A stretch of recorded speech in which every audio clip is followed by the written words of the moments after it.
The magic of lights has returned to the Brandon Amphitheater with an all-new Christmas Village, as well as the fan-favorite show from last year. Holmes Community College held their annual Spring Fling here in the courtyard area of the Richland campus on Tuesday. In preparation for more growth and admissions for the fall semester, thanks to the Speed Scholarship, a preview day was held earlier this month for prospective students.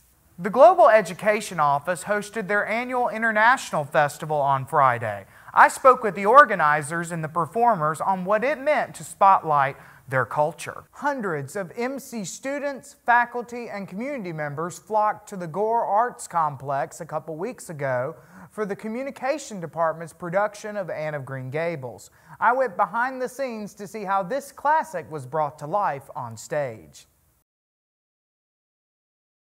The Mississippi College Department of Communication performed Anne of Green Gables at the Intern Theater in the Gore Arts Complex on Friday, February 9th and Saturday, February 10th.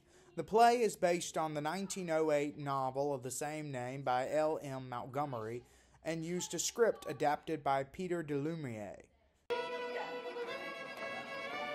A tea party held before the Saturday 2 p.m. matinee invited guests to take part in tea party fare, raspberry cordial, music, dancing, and meet and greets with the characters from the play. Dr. Phyllis Seawright, who recently announced her retirement, directed her final play at MC with student director Emma Ellard. Particularly Emma, in this case, has been wonderful.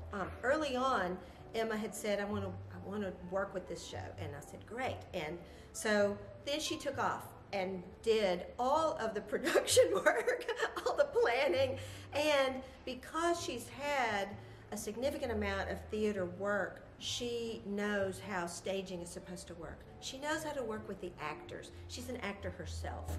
Ellard has been acting since high school and has many acting credits on her resume.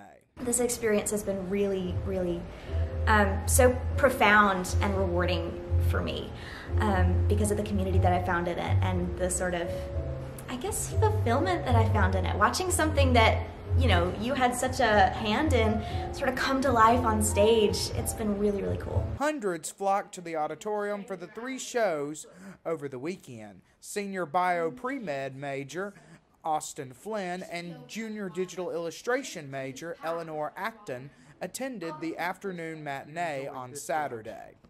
I really, really liked it. I think the casting was excellent, and it was just a really all-around good show. I liked the music and all the acting. Everything was great.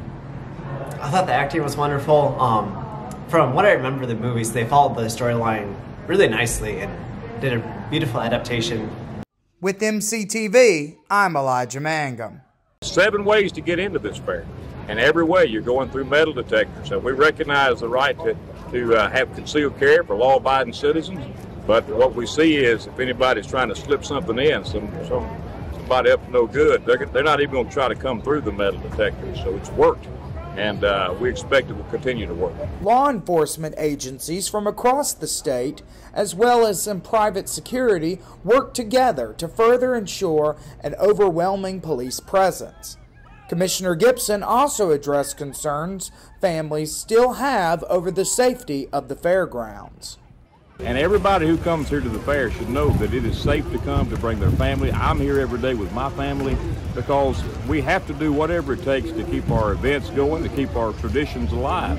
Organizing the fair is not only a part of Gibson's responsibilities as commissioner, but he also has personal family ties to the event.